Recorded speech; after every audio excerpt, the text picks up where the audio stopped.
السلام عليكم. في فيديو النهاردة إن شاء الله هنتكلم عن إزاي تoptimize الويب سايت بتاعك لمحركات البحث الخاصة بالذكاء الاصطناعي. زي ما احنا شايفين هنا الترند اللي جاي من شركة سيمرش، بيقولوا إن في خلال الأربع سنين الجايين هيبقى في صعود رهيب جدا جدا لعمليات البحث عن طريق أدوات الذكاء الاصطناعي زي جيميناي وبريبلكسيتي وتشات جي بي تي، وهيبقى فيه هبوط لعمليات التراديشنال اورجانيك سيرش اللي هي ان اليوزر يخش يسيرش في محركات البحث العادية. على الرغم من ان احنا دلوقتي بنشوف ان معظم محركات البحث العادية ابتدت تعمل التحول لان هي تبقى عندها نقطة ال AEO اللي هي Answer Engine Optimization أو Answer Engines، اللي هي إن أنت تكتب السؤال ويبتدي السيرش بتاع المحرك البحث يرد عليك عن طريق الذكاء الاصطناعي. طيب هو إزاي العملية دي كلها بتتم؟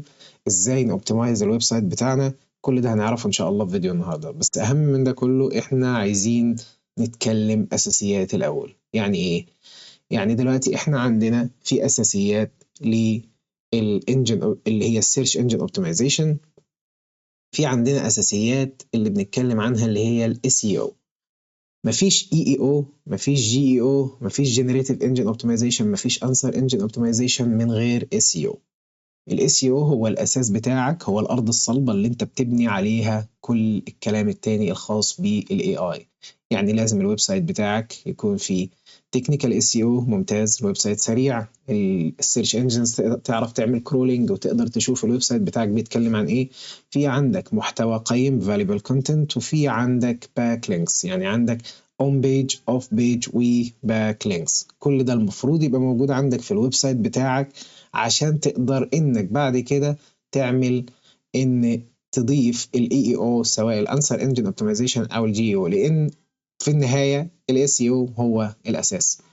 طيب أنا أول حاجة عشان أقدر أعرف ال SEO بتاعي شغال كويس ولا لأ، لازم أتأكد إن الصفحات بتاعة الويب سايت بتاعي معمول لها indexing. فإزاي ممكن أعرف كده؟ بعرف من جوجل سيرش كونسول. يعني لو رحنا على جوجل سيرش كونسول هنشوف الكلام ده دلوقتي. طيب دلوقتي إحنا جينا على جوجل سيرش كونسول، أول حاجة نعملها إن إحنا بنختار البروبرتي بتاعتنا أو بنضيف بروبرتي زي ما وريتك في فيديوهات قبل كده. بتضيف البروبرتي بتاعك او تختار البروبرتي من الدروب داون، وبعد كده تنزل على indexing pages. هنا بيقول لك البيجز اللي معمول لها indexing واللي مش معمول لها indexing. بتبدأ تشوف ايه هي البيجز اللي مش معمول لها indexing عشان تقدر تشوف ايه المشكلة فيها.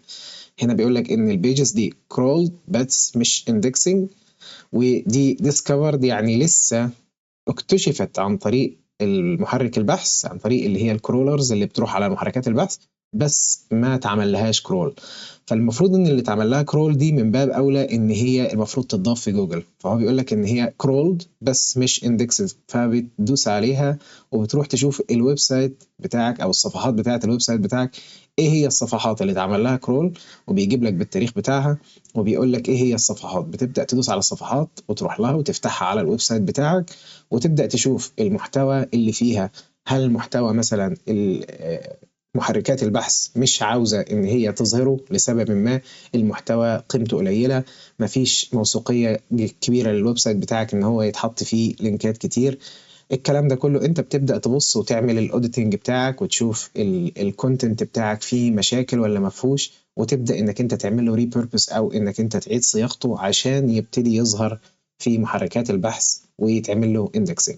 طيب ايه هي العوامل بعد ما عرفنا ازاي نعرف البيجز بتاعتنا اللي اتعمل لها اندكس واللي ما اتعمل لهاش اندكس؟ طب عشان نبقى فاهمين بس النقطة من الاول، ازاي اعرف ان المحتوى بتاعي ملائم لمحركات البحث وملائم لمحركات بحث الذكاء الاصطناعي؟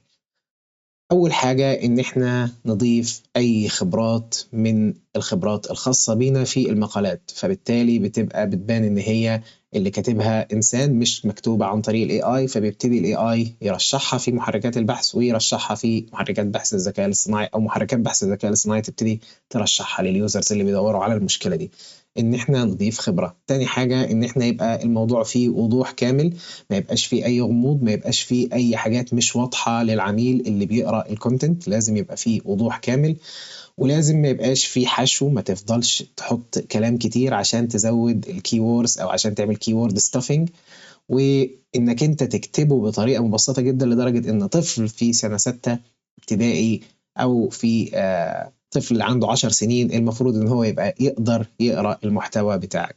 ولازم كمان تضيف داتا زي ما احنا عملنا كده في أول سلايد، إن احنا جبنا سيمرش وقلنا إن هما السيرشز بتاعت الاورجانيك هتنزل والسيرشز بتاعت الاي اي هتبتدي تطلع فيه خلال السنوات الجايه. فانت لازم تعمل باك اب للكلام بتاعك بالداتا، وعشان الاي اي بيحب كده ومحركات البحث برضو بتحب كده.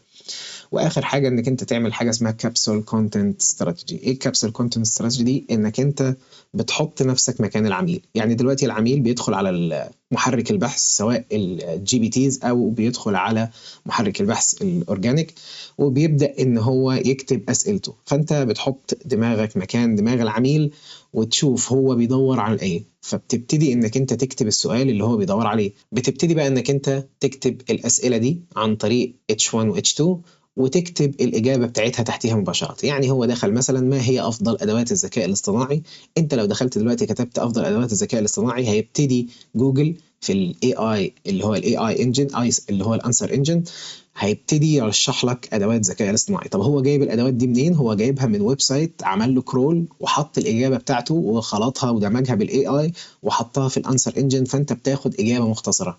بس لو جيت بصيت على الكونتنت اللي جنب الانسر انجن هتلاقي الصفحات اللي واخد منها الكلام ده. وتعالى نشوف الموضوع ده عمل ايه. لو جيت بصيت هنا لما كتبت افضل ادوات الذكاء الاصطناعي طلع لي الانسر انجن اللي هو بتاع جوجل وكتب لي كلام بتاع افضل ادوات الذكاء الاصطناعي والكلام ده كله. طب هو استشف الكلام ده منين؟ استشفه من 3 مصادر. هو حتى جايب لك الانسر انجن وجنبه ال3 مصادر، وتبدا انك انت تروح على مثلا الويب سايت اللي هو رقم 3 ده مثلا، لان هو الاقرب ل النصوص اللي موجوده هنا. فانت لو دوست على اللينك بتاعه هتبتدي تلاقي ان هو عامل اول حاجه افضل 5 ادوات الذكاء الاصطناعي. هو ده الكابسول كونتنت، انك انت بتضيف ال H1 بتاعك على اساس ان هو العنوان، فبيبتدي الذكاء الاصطناعي يقراه كاجابه لسؤالي افضل ادوات الذكاء الاصطناعي.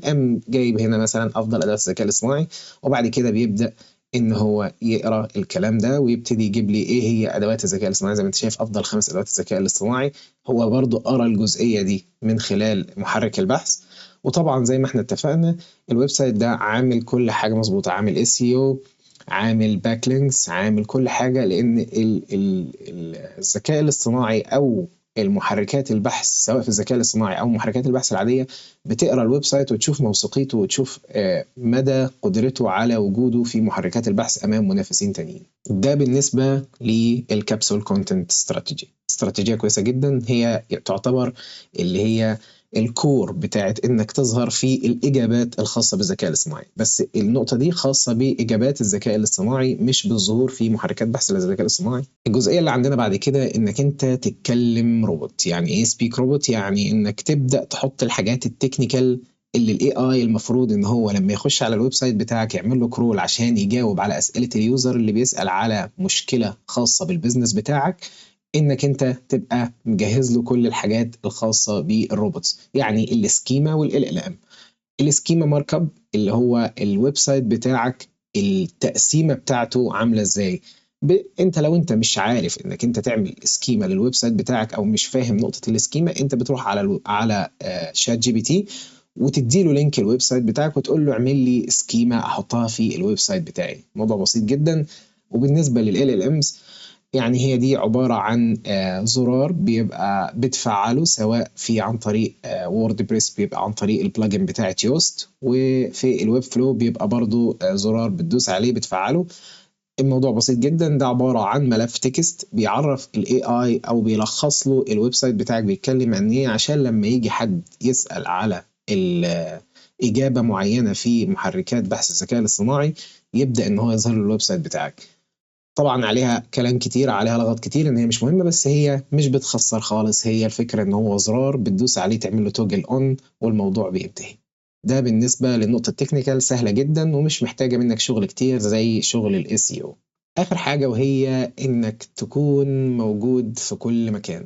ليه؟ لان الاي اي بيحب الكيانات الموثوقه، بيحب الاثوريتي العاليه.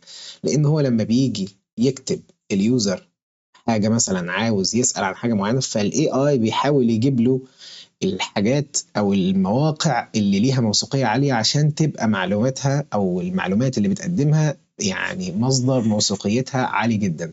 فبالتالي مهم جدًا إن الAI يبقى شايفك في كل مكان، شايفك على كويب سايت، شايفك قناة يوتيوب، على تويتر، LinkedIn، انستجرام، يبقى شايفك في كل مكان، فبالتالي تبني كيان موثوق أكتر يبان للAI إن هو ده أنا فاهم في المجال ده كويس، أنا لعيب في المجال ده، أنا باعرف أعمل شغل كويس في المجال ده، فاظهر إجاباتي للusers. ولو أنت مثلًا عندك مشكلة في إنك أنت مثلًا إزاي أعمل حاجة زي كده، أنت ممكن مثلًا لو أنت عندك فيديوهات يوتيوب زي اللي إحنا بنعملها دي كده، ممكن تاخد الفيديو ده وتعمل له transcription وتحوله لمقال تحطه على الويب سايت بتاعك وتعمل embed للفايل أو لليوتيوب فيديو، وبالتالي هتزود موثوقية الويب سايت بتاعك إنك أنت الويب سايت بتاعك بيتكلم عن حاجات في القناة اليوتيوب بتاعتك وموجود فيه شغل كتير وموجود فيه مقالات كتيرة. نفس الكلام بالنسبة للشورت فورم كونتنت سواء عن طريق الفيسبوك أو عن طريق انستجرام، الحاجات دي برضو بقت قنوات بتكتشف من عن طريق ال AI، وال AI برضو بيبدأ يعمل لها عملية كرولينج عشان يشوفها ويشوف مدى موثوقية المعلومات اللي انت بتقدمها والخدمات اللي انت بتقوم بيها. طيب عشان نراب بقى الموضوع ده كله، فإحنا عندنا رود ماب خاصة بنقطة ظهور البيزنس بتاعك في الذكاء الاصطناعي، وهي أول حاجة إن إحنا نفكس السيو فاندمنتالز اللي هو إيه بقى؟ اللي هو إحنا نعمل الباك لينكس بتاعتنا صح، نعمل الأون بيج اوبتمايزيشن بتاعنا صح، نعمل الأوف بيج اوبتمايزيشن بتاعنا، ونقدم محتوى يكون مناسب للعميل ويكون مناسب لمحركات البحث. ده أول حاجة ال SEO بتاعنا لازم يبقى مظبوط. تاني حاجة البيجز، لما اكتشفنا إذا كانت البيجز معمول لها indexing ولا مش معمول لها. انت لما بتتأكد من عن طريق الأداة جوجل سيرش كونسول، تتأكد ان الصفحات معمول لها اصلا اندكس ولا مش معمول لها، عشان لو مش معمول لها هي مش هتظهر لا في بحث الذكاء الاصطناعي ولا في البحث التراديشنال العادي. بعد كده الكابسول كونتنت استراتيجي، وقلنا انك انت تخلي الاسئله بالاتش 1 واتش 2 عشان الذكاء الاصطناعي لما بيعمل سكان ريدنج للويب سايت بتاعك او للبيج بتاعتك بيبدا يبص في سريعا كده انت بتجاوب اسئله ايه، هل بتجاوب سؤال اليوزر ساله ولا انت بتتكلم عن حاجه تاني خالص. وبرضو كمان لما تيجي تكتب الكونتنت او الباراجراف اللي تحت الهيدنج لازم يكون متعلق تعلق مباشرة بإجابة السؤال مباشرة، يعني عشان ال AI يلحق يقرأ موضوع السؤال، فلازم انك انت ما تقعدش بقى تقول له في عصر الذكاء الاصطناعي حدث كذا وكذا وكذا، لا، وانت المفروض بتقول له افضل ادوات الذكاء الاصطناعي 1 كذا 2 كذا 3 كذا. ده مهم جدا جدا بالنسبة للكابسول كونتنت استراتيجي. واخر حاجه او قبل الاخيره تقريبا اللي هي ال LLM تكست، اللي هو الملف اللي بنعمل له بس توجل. هو الموضوع بسيط جدا بس انت ممكن ما تاخدش بالك منه، بتعمل له توجل سواء عن طريق اداه الويب فلو او عن طريق اليوست بلجن عن طريق الووردبريس. والاخيره طبعا اللي هي بي everywhere، يعني اظهر في كل مكان عشان تبتدي تزود موثوقيتك. طبعا مهم انك تركز في الاول على نوع محتوى واحد او على نوع منصة واحدة، ويكون مثلا ايه نوع محتوى زي مثلا شورت فورم كونتنت او لونج فورم كونتنت زي فيديوهات اليوتيوب دي كده، وبتبدأ انك انت تظهر بعد كده واحدة واحدة في المنصات التانية زي ما قلنا عن طريق عملية الريبurposing، اللي هو انت تاخد الكونتنت وتحوله لاكتر من طريقة، تاخد الفيديو اليوتيوب تحوله لشورتس، تاخد فيديو اليوتيوب تحوله لمقالات.